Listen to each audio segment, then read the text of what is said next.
Uncle, मुझे आपसे कुछ जरूरी बात करनी है। ध्यान से सुन, बीच में बोलेगा तो फोन से निकल के बजा दूंगा। ना आपको प्यार करना आता है और ना माफी मांगना। मनीषा कोइराला, वो नामी बॉलीवुड अदाकारा जिसने पहली ही फिल्म में साबित कर दिया था कि खूबसूरत होने के साथ साथ ये एक दमदार अभिनेत्री भी हैं।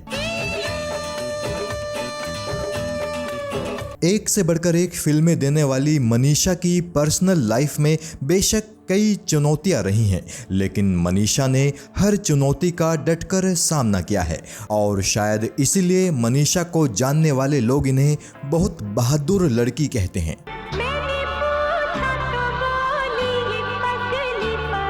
किस्सा टीवी पर आज पेश है मनीषा कोइराला की कहानी। नेपाल की रहने वाली मनीषा कोइराला हिंदी फिल्म इंडस्ट्री में इतनी सफल कैसे हुई? अपने जीवन की सबसे मुश्किल लड़ाई को मनीषा ने कैसे जीता था? ये सारी कहानी आज हम और आप जानेंगे।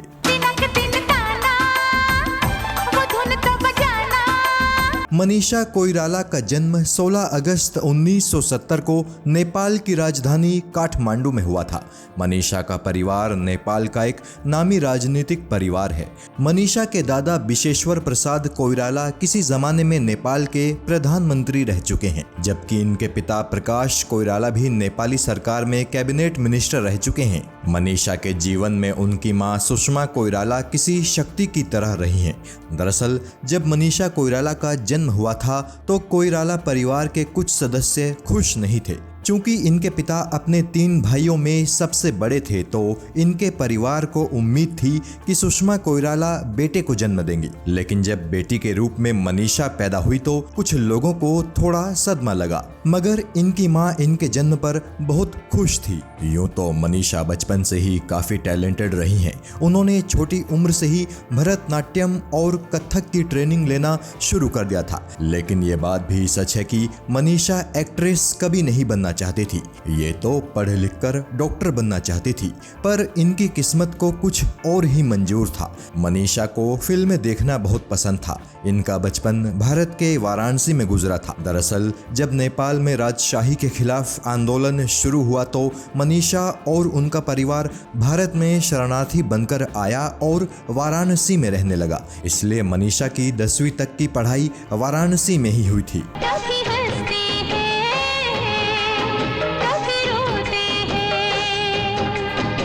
वाराणसी में हाई स्कूल पास करने के बाद इंटरमीडिएट की पढ़ाई के लिए मनीषा दिल्ली आ गई। पढ़ाई के दौरान इन्हें लगने लगा कि अब इन्हें कुछ काम करना चाहिए ताकि ये अपना खर्च खुद उठा सकें। मनीषा ने दिल्ली में ही कुछ मॉडलिंग प्रोजेक्ट्स में काम किया, लेकिन फिर इनकी एक परिचित ने इन्हें सलाह दी कि अगर तुम पैसे ही कमाना चाहती हो तो तुम्हें मॉडलिंग नहीं, फिल्मों में काम करना चाहिए। फिल्मों में ज्यादा पैसा मिलता है। बस फिर क्या था, मनीषा पर एक्ट्रेस बनने की धुन सवार हो गई। एक्टिंग और फिल्म मेकिंग की बारीकियां सीखने मनीषा पहुंच गई न्यूयॉर्क। यहां से डिप्लोमा करने के बाद मनीषा भारत वापस लौटी, लेकिन इन्हें पहली दफा एक्टिंग करने का मौका मिला एक नेपाली फिल्म में। ये फिल्म थी साल 1989 में रिलीज हुई फेरी भेटोला। इस फिल्म में मनीषा को नेपाली दर्शकों ने बहुत पसंद किया। इसके बाद मनीषा मुंबई आ गई और यहाँ इन्हें सुभाष घई ने अपनी जबरदस्त फिल्म सौदागर में कास्ट कर लिया। सौदागर में मनीषा ने बेहतरीन काम किया और पहली ही फिल्म से ये साबित हो गया कि मनीषा कोइराला फिल्म इंडस्ट्री में लंबी पारी खेलने आई हैं। इनकी दूसरी फिल्म रही फर्स्ट लव लेटर। इस फिल्म में भी इनके हीरो विवेक मुश्रान ही थे। इसके बाद मनीषा ने यलगार, अनमोल, धनवान और मिलन जैसी फिल्मों में भी काम किया, लेकिन फिर जब विधु विनोद चोपड़ा की 1942 लव स्टोरी आई तो हर किसी ने मान लिया कि मनीषा कोइराला बेहद हसीन ही नहीं, एक बेहतरीन एक्ट्रेस भी हैं। मनीषा कोइराला के करियर के लिए साल 1995 बड़ा अहम साबित हुआ था। इस साल इनकी कुछ बड़ी ही जबरदस्त फिल्में रिलीज हुई थी, जैसे महेश भट्ट की क्रिमिनल जिसमें इनके हीरो थे नागार्जुन, और मणिरत्नम की बॉम्बे जिसमें ये अर्जुन स्वामी के अपोजिट दिखी। बॉम्बे फिल्म में तो मनीषा ने इतनी शानदार एक्टिंग की कि इन्हें फिल्म फेयर बेस्ट एक्ट्रेस के अवार्ड से नवाजा गया और बॉम्बे ही इनके करियर की पहली तमिल फिल्म भी रही। इनके अलावा शाहरुख शाहरुख खान के साथ गुड्डू और आमिर खान के साथ अकेले हम अकेले तुम नाम की फिल्मों में भी मनीषा ने 1995 में अपनी एक्टिंग के जौहर दिखाए थे और देखते ही देखते मनीषा कोइराला बॉलीवुड की टॉप मोस्ट एक्ट्रेस बन गई।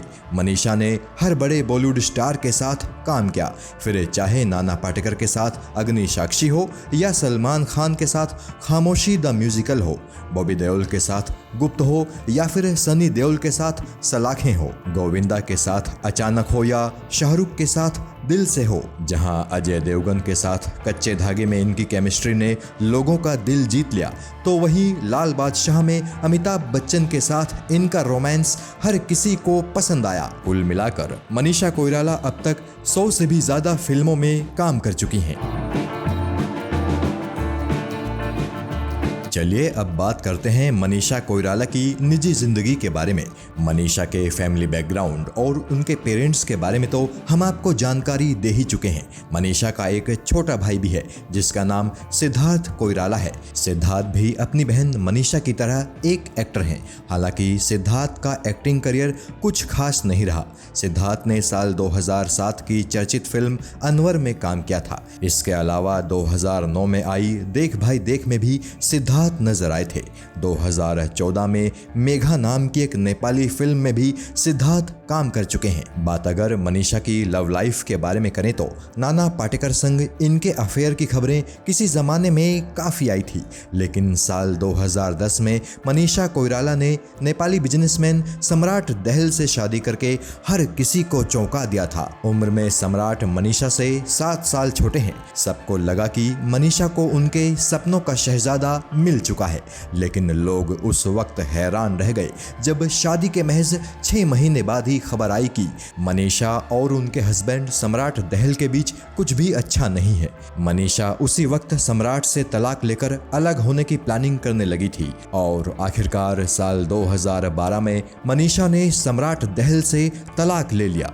मनीषा कोइराला के फैंस उस वक्त और ज्यादा सदमे में आ गए जब खबर आई कि मनीषा को ओवेरियन कैंसर है और वो भी बेहद खतरनाक स्थिति में। हालांकि मनीषा ने अपना हौसला नहीं टूटने दिया।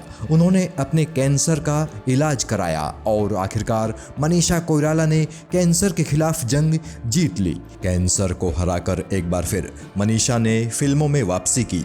संजय दत्त की बायोपिक संजू में ये उनकी मां नरगिस दत्त के किरदार में नजर आई थी। वह उसके बाद भी इन्होंने कुछ फिल्मों में काम किया। 2023 की ही 17 फरवरी को रिलीज हुई शहजादा नाम की फिल्म मनीषा की अब तक की आखिरी फिल्म है।